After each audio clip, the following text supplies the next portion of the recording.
But by the end of 2012, the lens shifted, and states realized that they were now in the driver's seat. So it wasn't expand or don't expand, it was expand how.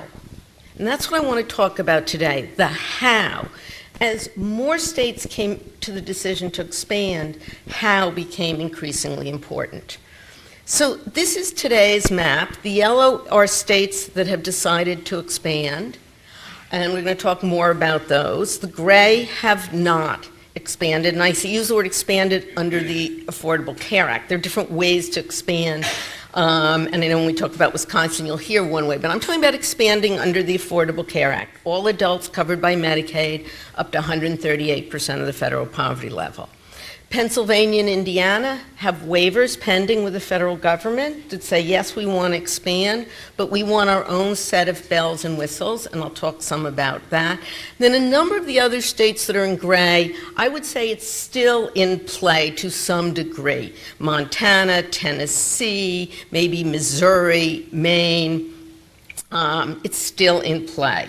So let's look at what in play means. So I've divided the next two slides into two buckets. The first I call the delivery models, and the second I label the coverage models. And the bucketing is not as precise as two different pages on a slide deck, but it's a good way to think about it. And I want to start with Medicaid managed care, my third bullet. Most of the states that decided to expand were states that had robust Medicaid managed care programs. And they did their expansions through their Medicaid managed care programs. Minnesota's one such state, Arizona, New Mexico, New York, Washington State. They had robust Medicaid managed care programs working pretty well, and when they brought the expansion adults into coverage, they used those private plans that offered a Medicaid product to deliver services to their expansion adults. But that was by no means the only pathway, and so let's go to the top now and talk about something that Andy Allison's going to talk more about, but I want to give you a little bit of the framework. And this is premium assistance for QHPs, Qualified Health Plan. So Medicaid premium assistance allows a state to take Medicaid dollars and pay the premium for a commercial plan. To be precise, a QHP offered through the exchange or the marketplace.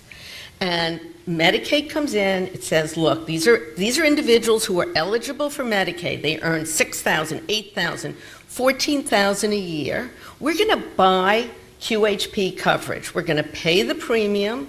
It's going to be the same amount as is in the commercial market, and the individual will enroll in a QHP, and Medicaid will wrap around the cost sharing. So to the extent the cost sharing in that QHP may be higher than Medicaid law permits, Medicaid will cover that cost sharing. If there are missing benefits, and we'll come back to it, there are very few, Medicaid will provide the missing benefit.